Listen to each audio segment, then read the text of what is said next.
नमस्कार, मी शुभांगी मराठा दरबार या यूट्यूब चॅनलवर तुम्हा सर्वांचे मनापासून स्वागत करते।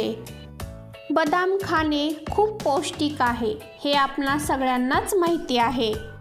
बदामाचा हलवा सुद्धा खाण्यास अतिशय चविष्ट लागतो आणि तितकाच पौष्टिक सुद्धा आहे।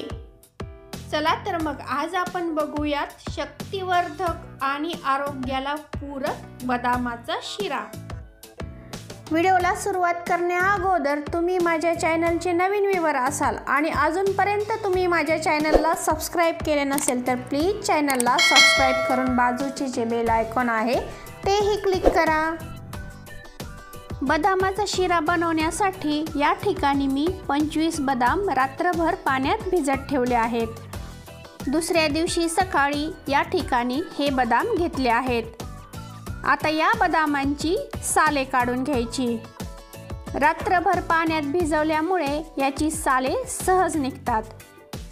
हे बघा असे। तुमच्याकडे जर वेळ कमी असेल तर 4 तास गरम पाण्यात भिजवले तरी चालतील।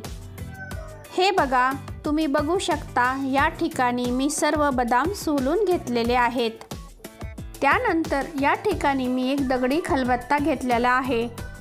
जवळपास सगळ्याच घरांमध्ये हा असतो। आता या दगडी बत्त्यामध्ये थोडे थोडे बदाम टाकून कुटून घ्यायचे। हे एकदम बारीक कुटायचे नाहीत, थोडेसे जाडसरच ठेवायचे, कारण शिरा खाताना हाताखाली जाडसर बदाम खूप छान लागतो, झटपट कुटून होतात। हे बघा, या ठिकाणी मी सर्व बदाम या पद्धतीने थोडेसे असे जाडसरच कुटून घेतलेले आहेत। शिरा बनवण्यासाठी आपण वळूयात आता गॅसकडे। मी गॅसवर एक कढई तापत ठेवली आहे। या कढईमध्ये मी थोडंसं साजूक तूप टाकून घेणार आहे। तूप थोडंसं तापलं की यामध्ये कुटून घेतलेले बदाम ते यामध्ये टाकून घ्यायचे। हे बदाम अर्धा मिनिट तुपामध्ये चांगले परतून घ्यायचे। अर्धा मिनिट तुपामध्ये परतल्यानंतर यामध्ये मी एक छोटी वाटी रवा घेतला आहे, तो यामध्ये टाकून या बदामासोबत हा रवाही परतून घ्यायचा।